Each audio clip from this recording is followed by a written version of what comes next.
Cabinet change कर देते हैं, चीफ मिनिस्टर का चेहरा चेंज कर देते हैं। तो आपको क्या लगता है, अब हिमाचल में चुनाव को 2 साल रह गए हैं, यहाँ पे भी होना चाहिए कि I am a party man?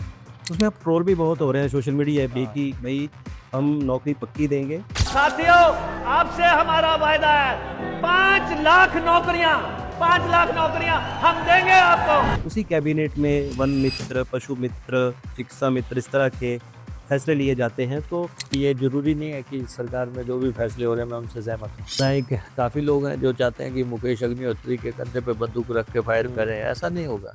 अभी सुक्खू जी के साथ संबंधों को लेकर मीडिया में कई बातें चलती रहती हैं, बीजेपी वाले भी कई क्वेश्चन उठाते हैं। तो बेसिकली एक्चुअल पोजीशन है कि आप दोनों की पोजीशन में, जब आप नंबर 2 की पोजीशन पे होते हैं तो बहुत लोगों की दुकान इसी में चली रहती है कि नंबर 2 के बारे में कोई बात करो, अपना काम कराओ।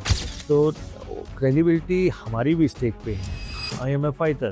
साजिशों से मुकेश अग्निहोत्री का कद कोई छोटा कर नहीं सकता। तो कभी दुख भी होता था आपको कि आस्था जी को आप केवल टाइम नहीं दे पाते थे, क्योंकि जब फॉरेन में उनकी डिग्री मिलनी थी तब भी आप चाह के भी नहीं जा पाए थे? तो इस बात का भी रिग्रेट है कि मैं उस दिन कैबिनेट मीटिंग में था जिस दिन उनकी डेथ हुई, सुबह ही मैं गया था। तो वो मेरे साथ चलना चाह रही थी, बोला भी उन्होंने कि अच्छा, साथ चलते हुए। जीवन का एक बहुत बड़ा सदमा है। आपकी दोनों की लव मैरिज थी।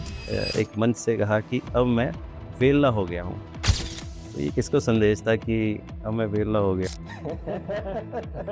मैंने अभी कंडक्टर भर्ती की है HRTC में, और 357 रेगुलर कंडक्टर लगाए 58 साल वाले। कांग्रेस की सरकार बनेगी, नौकरी मिलेगी तो पक्की मिलेगी, 58 साल वाली मिलेगी। कह सकता हूँ कि हमने जयराम जी से या बीजेपी से कोई भी समझौता नहीं किया।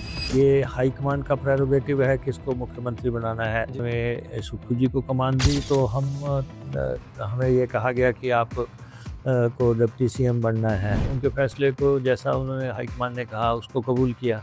उसके बाद कुछ भी अपनी इच्छा नहीं जताई कि मैंने फाइट किया है। सरकार नहीं बन रही थी कांग्रेस की 2022 में, आपने इतना 5 साल मेहनत की और मेरा तो बनता है। तो मालूम है कि जब भाजपा ने सरकार तोड़ने का प्रयास किया जी, और उसमें मेरी वाइफ की डेथ हुई थी, मैंने उसके बावजूद आके अपना वोट डाला और पार्टी। क्या ये सच है सर कि कुछ महीने पहले जब आप दिल्ली में थे और आपको कोई फैसला पसंद नहीं आ रहा था हाईकमान का, और आपने वहाँ जाके कहा कि मैं मंदिर भी जाता हूँ तो मैं भगवान से कुछ नहीं मांगता? बिल्कुल, जो मेरे पास था वो भगवान ने छीन लिया। जी, जब भगवान नहीं मुझे कुछ दे सकता है, जब भगवान नहीं मुझे कुछ दे सकता तो इंसान क्या देगा? तो रिज़ाइन की भी ऐसी कोई बात आई थी कि ये मैं अगर ज़रूरत है मैं रिज़ाइन भी दे दूँ, ऐसा भी कुछ हाईकमान में हुआ था? मेरी कैपेसिटी का पता, मेरी कैपेबिलिटी का पता है। उन्होंने मेरे को लीडर ऑफ अपोजिशन देखा है, तो वायदे किए मैंने एज ए पार्टी लीडर किए। मैंने लीडर ऑफ अपोजिशन के नाते वायदे किए, और वायदे वो पार्टी के वायदे हैं, वो सिर्फ मेरे वायदे नहीं है। हमें सब याद है, ऐसा नहीं कि हमारी याददाश्त चली गई है। ये मेरी किताब आएगी 2028 में, राजनीति के 25 साल।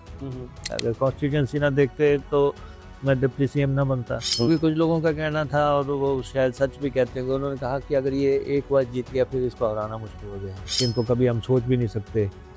जैसे सुधीर का जाना कभी हम नहीं सोच सकते थे, या लखनपाल जी का जाना, या रवि का जाना, या हमको सोच नहीं सकते थे कि ये लोग जाएंगे। मोदी जी पे मैंने बहुत खबरें की हैं।